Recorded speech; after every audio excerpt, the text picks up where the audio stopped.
Hello नमस्कार सत श्री अकाल अस्सलाम वालेकुम। कैसे हैं जनाब? तो साहब 84 मिनट की स्पीच दी गृह मंत्री अमित शाह जी ने।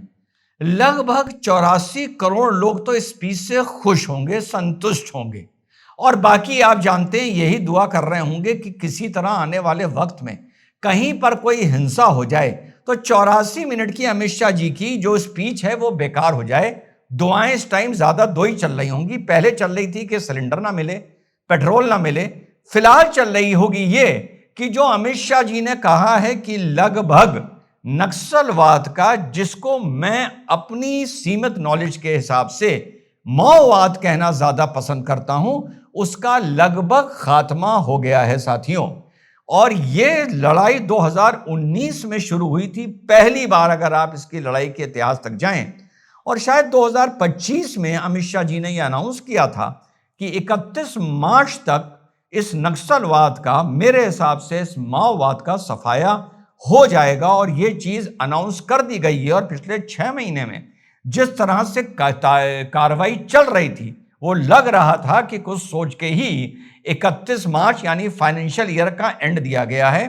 पिछले 3 साल में लगभग 5000 नक्सलवादियों ने सरेंडर किया है, 700-800 मार गिराए गए हैं, और बाकी 2500-3000 हजार ने सरेंडर किया है। जाहिर सी बात है वो इस टाइम जेल में है।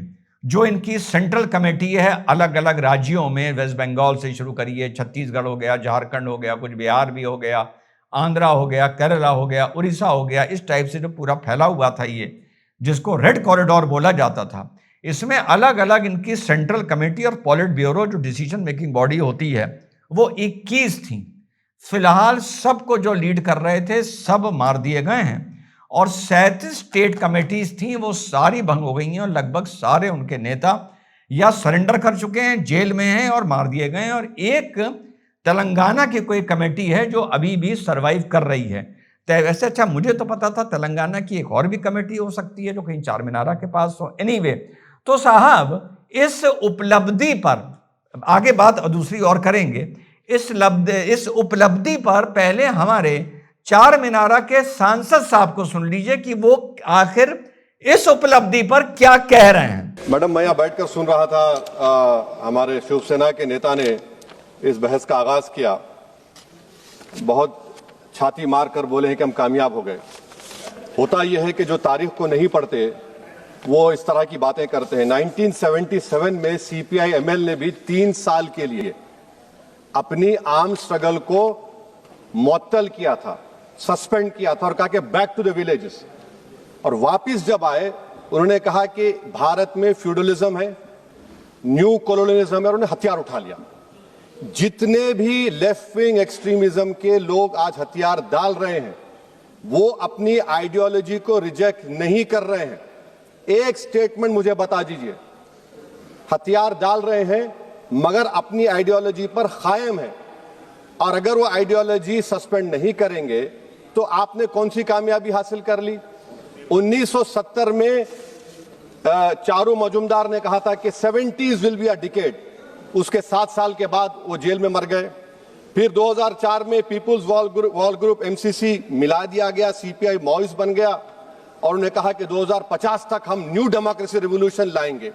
बताने का मकसद यह है मैडम कि आइडियोलॉजी पे आज भी वो लोग कायम है। सुना आपने कि साहब आपने हथियार डलवा दिए हैं, आपने नक्सलवाद खत्म कर दिया है, आपने सबको मार गिराया है, लेकिन आइडियोलॉजी चेंज नहीं हुई है। अब ये चाहते हैं कि उनके सबके सीने फाड़ फाड़ कर देखे जाएं कि अंदर उनके दिल में क्या है। तुम्हारी आइडियोलॉजी चेंज हो या ना हो, तुम्हें ठोक ठोक के ठीक कर दिया जाए ना, तो वो ही इस देश के लिए अच्छा है। आइडियोलॉजी अपने दिल ही में रखे रहो। समझ रहे हैं ना भाई साहब ये बात मैं किसके लिए कह रहा हूं? बहरहाल यहां पर मैं नक्सलवादियों को संबोधित नहीं कर रहा था। आप लोग समझदार हैं, आपको पता है किसकी बात कर रहा हूं।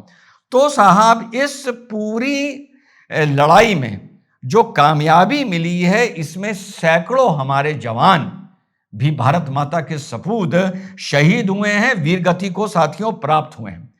इसका जो पूरा रूपरेखा, मैं इतने दिन से इसको फॉलो कर रहे थे, आप लोग भी कर रहे होंगे, पब्लिक डोमेन की खबर थी। बेटर पुलिसिंग, पैरा मिलिट्री के बीच में बेटर कोऑर्डिनेशन, उसके बाद वहां पर वेलफेयर स्कीम्स डालना, उसके बाद रिटायर्ड या सरेंडर करे हुए नक्सलवादियों को यहां पर यूज करना, और उसके आगे आप लोगों को बड़ी इंटरेस्टिंग बात बताऊं, इस पूरी लड़ाई में आपको पता है एक बड़ी अहम भूमिका किस चीज की रही है, किस टेक्नोलॉजी की रही है? वो रही है ड्रोन की। ड्रोन ने इस पूरी लड़ाई को पे चार चांद लगा दिए। जो इनएक्सेसिबिलिटी हुआ करती थी इन लोगों के हाइड आउट्स की, इन लोगों के एम्बुश करने की, जो ये नजर नहीं आते थे, वो सारी समस्या का समाधान ड्रोन टेक्नोलॉजी से जो इन्वॉल्व किया गया, उससे इसका सारा समाधान निकलकर आया है। इसी टाइम अमित शाह बोलते हुए साफ बोला, जो हथियार उठाएगा हथियार का जवाब हथियार से दिया जाएगा। मैं तो कहता हूं हथियार का जवाब हथियार से नहीं, हथियार का जवाब बम से देना चाहिए। उसके बाद सलवा जुदम की भी बात आई। प्यूरिफिकेशन हंट, जो एक कांग्रेस का नेता था महेंद्र करके, उसने ये स्टार्ट की थी, और सुप्रीम कोर्ट ने आरोप दोनों तरफ से लगे थे, अच्छा काम भी हो रहा था, और यह आरोप भी लगा था कि वो लोग इतने पावरफुल हो गए थे एक नॉन स्टेट एक्टर्स की तरह कि उनके इंडिविजुअल जुल्म के किस्से बाहर आने लगे थे। तो उसको सुप्रीम कोर्ट के जस्टिस रेड्डी साहब ने अपने ऑर्डर में उसको भंग कर दिया था, और भंग करने के बाद जो कांग्रेस का नेता था महेंद्र, वो भी मार दिया गया था। बहुत बड़ा हत्याकांड हुआ था। और साथ साथ विरोधाभास देखिए कि जिस पार्टी का वो नेता था, उसी पार्टी ने बतौर अमित शाह, जब ये बता रहे थे, हमारे नॉलेज में ये चीज नहीं थी कि जस्टिस रेड्डी साहब को ही अपने वाइस प्रेसिडेंट का साथियों कैंडिडेट बनाया था। अब इन सारी बातों के पीछे थोड़ा सा पीछे चलते हैं ये समझने के लिए कि इस नक्सलवाद को मैं माओवाद क्यों कहता हूं। इसका एक रीजन है। ये जो मेन असंतुष्ट की लड़ाई शुरू हुई, ये ब्रिटिश इंडिया के टाइम से शुरू हुई, जब चारू मजुमदार ने सन लगभग 1918-1920 में, जो खुद एक जमींदार हुआ करता था, उसने जमींदारों के खिलाफ आवाज उठानी शुरू करी। हो सकता है कुछ सरफेरे तब भी होते हों जैसे अब होते हैं, भले वो आज बड़ा छोटा सा मंच चलाते हैं। तो उसने जमींदार होते हुए इसके खिलाफ आवाज उठानी शुरू करी, और उसका ये मानना था, मैं इस पर कोई कमेंट नहीं कर रहा हूं, भले रविन्द्रनाथ टैगोर जी हो गए, विद्यासागर जी हो गए, आपके राजा राम मोहन राव जी हो गए, और बहुत से ऐसे लोग हो गए, ये सब ये मान के चलता था चारू मजुमदार कि सब ये ब्रिटिश सरकार के हिसाब से ही चलते हैं। ये ब्रिटिश सरकार का विरोध तो करते हैं, लेकिन अंदर अंदर इनकी कहीं अंडरस्टैंडिंग है, और जो ब्रिटिश सरकार लगान लिया करती थी उसके खिलाफ ये लोग इतना नहीं बोलते हैं। फिर 1946 आते आते उसने इसी लगान के खिलाफ में विरोध किया, और 1/3 और 2/3 की लड़ाई लड़ी कि किसान लगान के तौर पर 1/3 देगा और 2/3 अपने पास रखेगा। वो लड़ाई ये जीत गया। उसके बाद 1948 आते आते देश आज़ाद हो चुका था, लेकिन फिर भी अंग्रेज़ों के अधीन था, लॉर्ड माउंटबेटन के अधीन था, ये मान लीजिए।